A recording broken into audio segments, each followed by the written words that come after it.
Hello friends, study with bank के current affair session में आपका स्वागत है। ये current affair SSC, banking, railway, state PCS, CDS, CAPF, NDA और अदर कॉम्पिटिटिव एग्जाम आदि में सहायक होंगे। आज की डेट है 25 नवंबर 2020। तो चलिए आज का करंट अफेयर शुरू करते हैं। आज का पहला प्रश्न है, हाल ही में रेजोनेंस कंसल्टेंसी लिमिटेड वैक्यूअर द्वारा जारी दुनिया के 100 श्रेष्ठ शहरों की सूची में दिल्ली को कौन सा स्थान प्राप्त हुआ है? Option A 62, option B 70, option C 72, option D 53। देखिए, रेजोनेंस कंसल्टेंसी लिमिटेड वैक्यूअर ने दिल्ली को दुनिया के श्रेष्ठ शहरों की सूची में 62वें पायदान पर रखा है। पिछले साल जो है दिल्ली का स्थान जो था वो 81 पे था और स्थान पर था।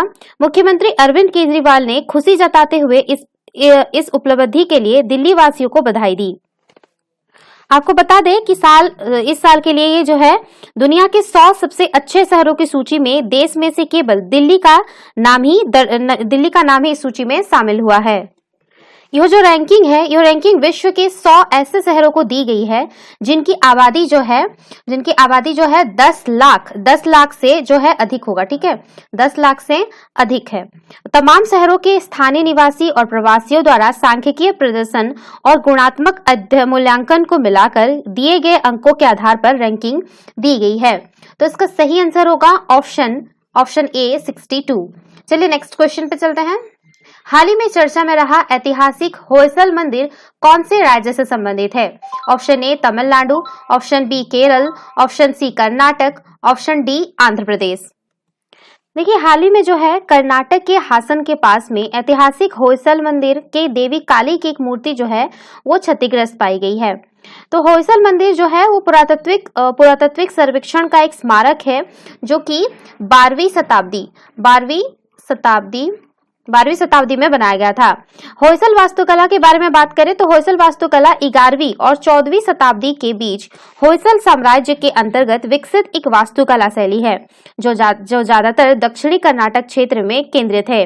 होयसल मंदिर हाइब्रिड या वेसर शैली के अंतर्गत आते हैं क्योंकि इनकी अनूठी शैली न तो पूरी तरह से द्रविड़ है और न ही नागर शैली की है। होयसल मंदिरों के खंभे वाले हॉल के साथ एक साधारण आंतरिक कक्ष की बजाय एक केंद्रीय स्तंभ वाले हॉल के चारों ओर समूह में कई मंदिर शामिल होते हैं और यह संपूर्ण संरचना एक जटिल डिजाइन वाले तारे के आकार में होती है।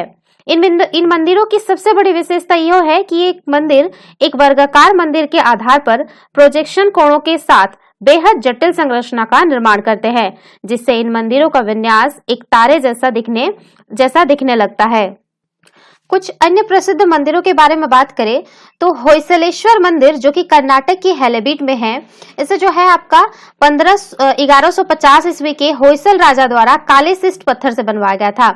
कर्नाटक के सोमनाथपुरा में चेन्नकेस्वा मंदिर जिसे नरसिम्हा तृतीय की देखरेख में 1268 ईस्वी में के आसपास बनाया गया था।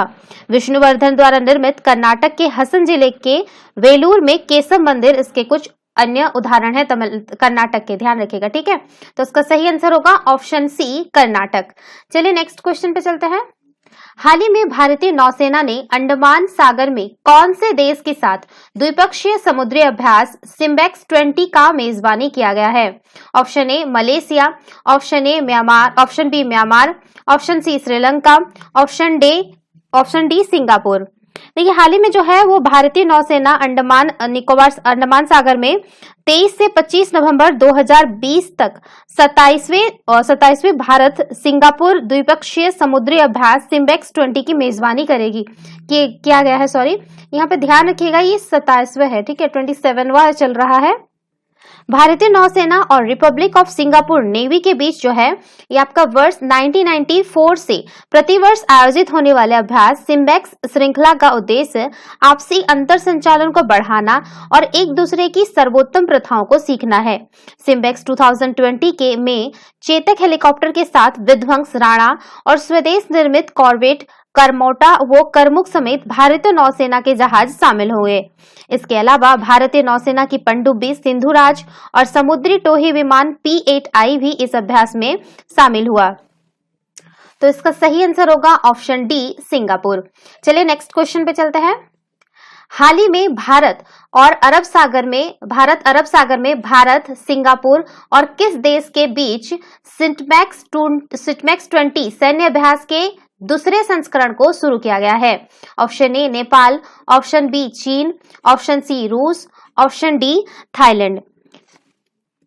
देखिए, हाल ही में जो है भारतीय नौसेना सिंगापुर और थाईलैंड की नौसेनाओं के साथ अंडमान सागर में दो दिवसीय त्रिपक्षीय सिटमैक्स 2020 में हिस्सा ले रही है।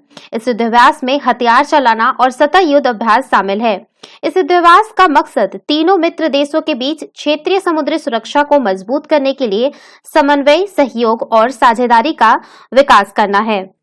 अभी हाल ही में आपको देखिए, आप लास्ट वीडियो में आपको बताए थे कि जो भारत और थाईलैंड के बीच में है, भारत और थाईलैंड के बीच है, ये 30वां संस्करण आयोजन किया गया था। ठीक है, जो आपका इंडो थाई कॉर्पोरेट के तहत है। ठीक है, समन्वित गश्ती का संचालन किया गया है नौसेना, भारतीय नौसेना और रॉयल थाई नौसेना के बीच में। ठीक है, अभी आपको आपका क्वेश्चन नंबर जो 3 था उसमें आपको भारत और सिंगापुर के बारे में बताया। ठीक है, भारत और सिंगापुर के बारे में। ठीक है, ये देख लीजिएगा यहाँ पे।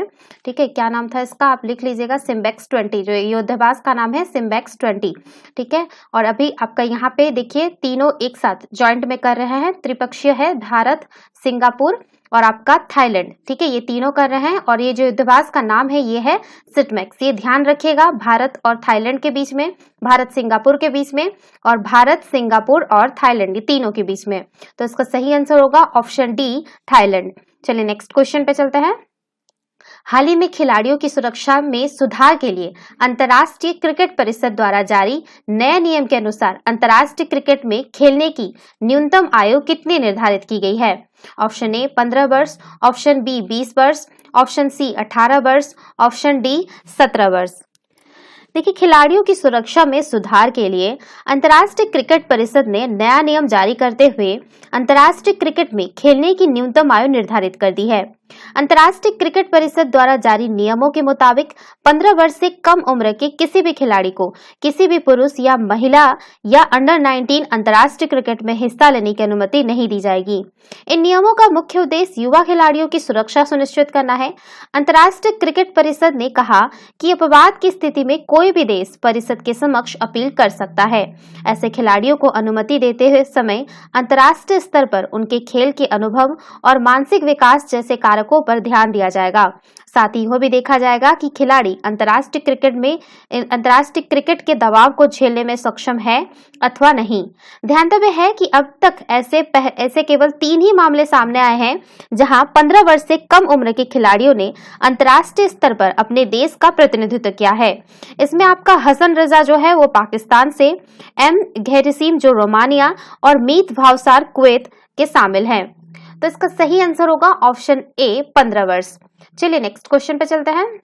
हाल ही में प्रधानमंत्री नरेंद्र मोदी ने उत्तर प्रदेश के कौन से जिले या जिलों में जल जीवन मिशन के अंतर्गत ग्रामीण पेयजल आपूर्ति परियोजना की वीडियो कॉन्फ्रेंसिंग के जरिए आधारशिला रखी?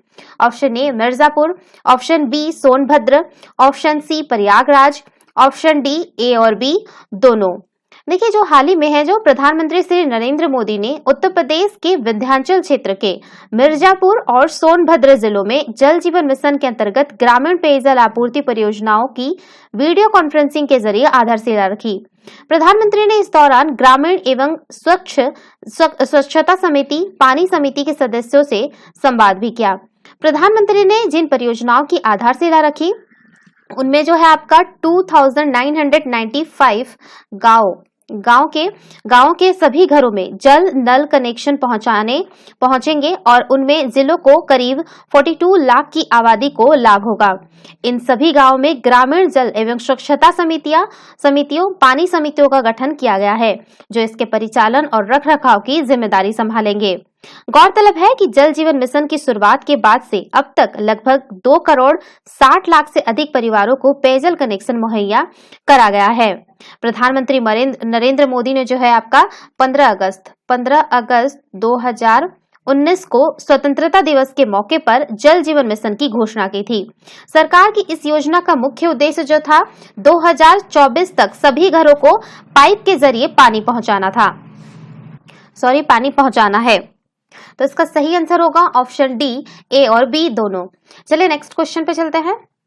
निम्न में से किस देश को 2023 में होने वाले G20 देशों की बैठक की अध्यक्षता प्रदान की गई है? Option A Bharat, option B Nepal, option C Pakistan, option D Bangladesh.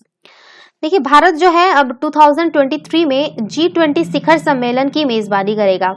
आपको बता दें कि जो है भारत जो है 2022 का जो G20 सम्मेलन था उसकी अध्यक्षता करने वाला था, क्योंकि 2022 को जो है वो हम लोग का 75वां जो है स्वतंत्रता दिवस की वर्षगांठ के अवसर पर, ठीक है, हम लोग G20 को मेजबानी करने वाले थे।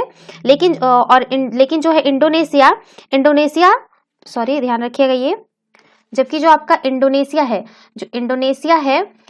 लिख दे रहे हैं इंडोनेशिया, ओके, इंडोनेशिया है वो 2023 वाला मेजबानी करने वाला था, ठीक है। लेकिन जो है 2023 में इंडोनेशिया का है ना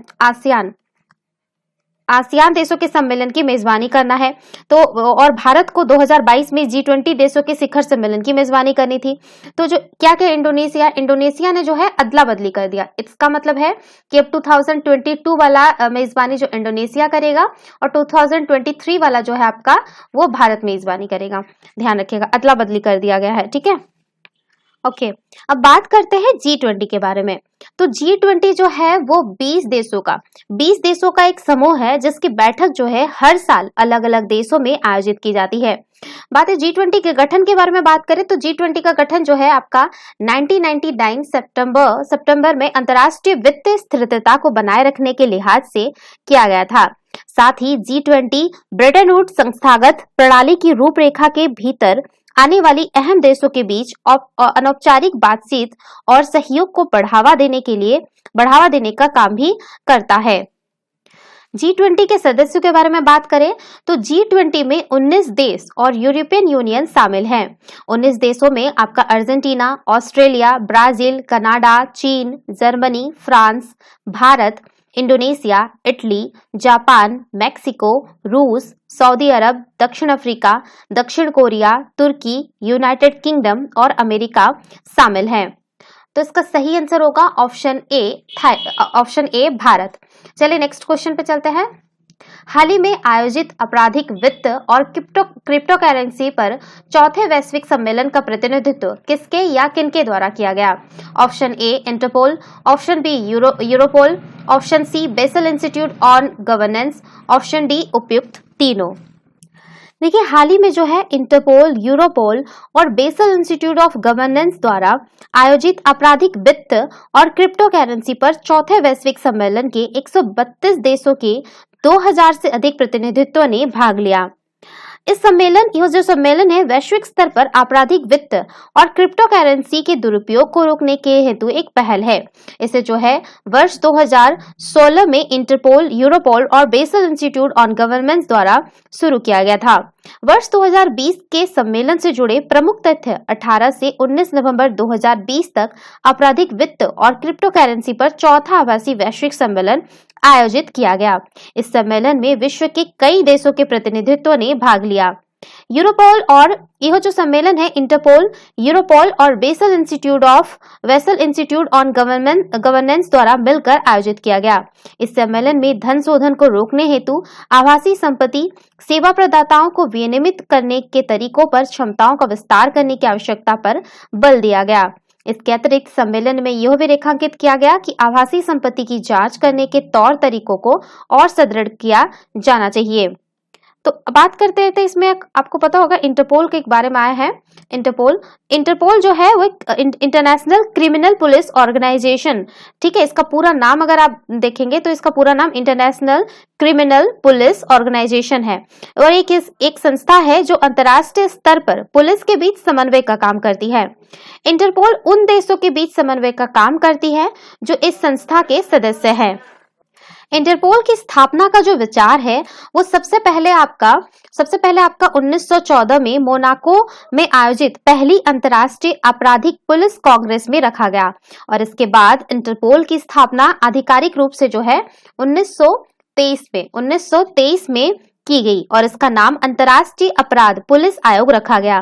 बाद में जो है इसका नाम जो है 1956 में इसका नाम जो है इंटरपोल कर दिया गया।